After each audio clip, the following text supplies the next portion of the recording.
All right, I am playing again. Oops. I was going to pre-move c6.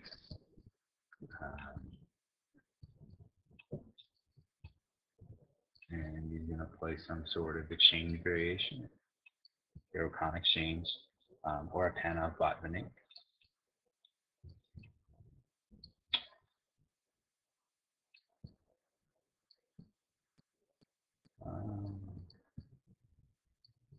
Yeah, I'll just play this line.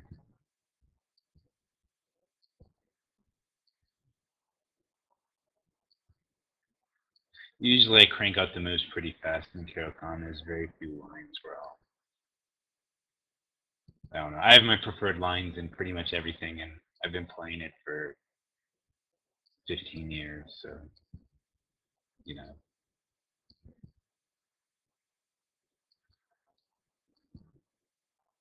I've played a few other things. I've played the Dragon, the Sicilian Dragon. Kind of wanted to play the center counter. It's kind of interesting. A lot of players, and I was thinking of doing this. They'll play a certain line against players of their own level, and a certain line against players of lower level. This isn't very good, but kind of messed that up, but whatever. So anyway, obviously the Caro Kann is pretty much a drawish opening, and so I mean you have to play with really nice technique to get more than a draw. And so I typically don't prefer to play it against players lower rated than I am, because if anything, it's a grind, or significantly lower rated, I should say. You know, they can exchange and get drawish positions. So I was considering doing something like playing the dragon permanently against lower rated players, but just takes quite a bit of energy sort of to get booked up on that. Energy and most importantly time. So, um, he can exchange, but that's fine really. At this point, I just want relief in the position. I mean, clearly he has a lot more pressure going on than I do, and I have a big time advantage though. Um, so I wouldn't mind an exchange. I'll probably play something like e5 to try to relieve the position. Um, develop the bishop. I can't really develop the bishop on c8 a whole lot of ways. Um, rook a5 is another idea.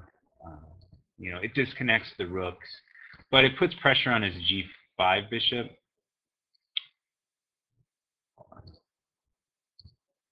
And it also would prepare an e5 potentially. Um,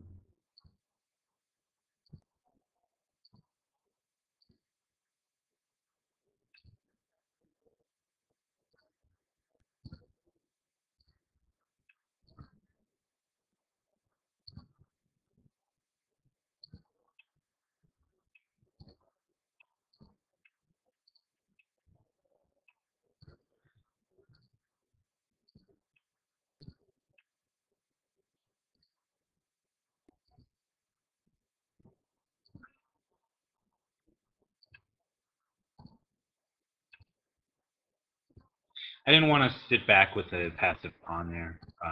Here I can, you know, get the c3 pawn at least.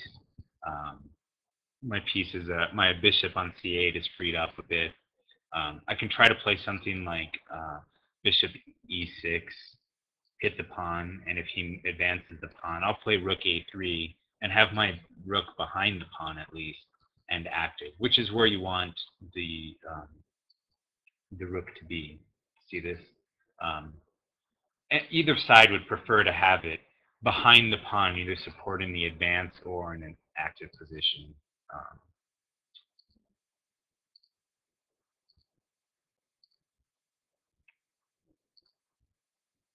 So now I'm going to try to take the other rook and move it to the second rank if possible.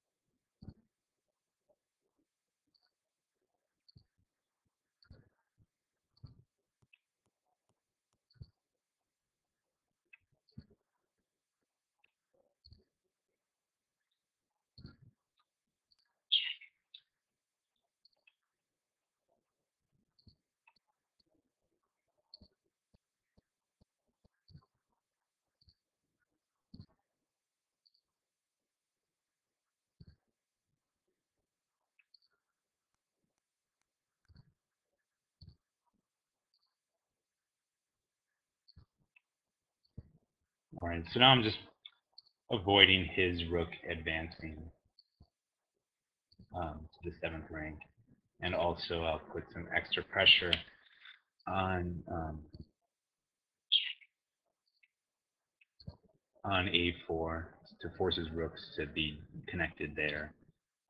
So I'll probably just move my king. He's going to have to play like something like king h3 if he really wants relief to advance that pawn. Because clearly king f2 is impossible. King f4 loses the pawn. So there's king h3.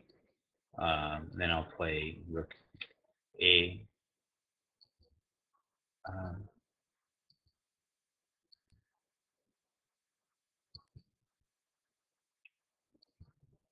And I'll prevent the advance of that pawn. It's probably not necessarily the best technique here, but I think.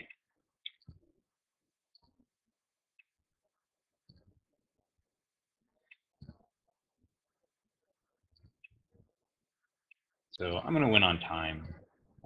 I'm not particularly proud, but I mean, if you win on time by 2 minutes and 40 seconds, I mean, come on.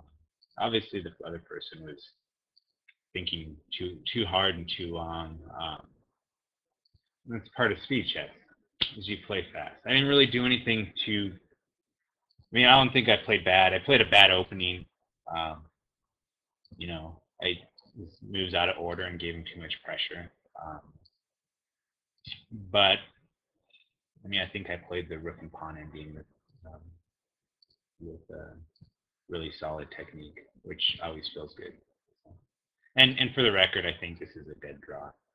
Or not a dead draw, but it should be drawn. All right. Hope you enjoyed it. Bye-bye.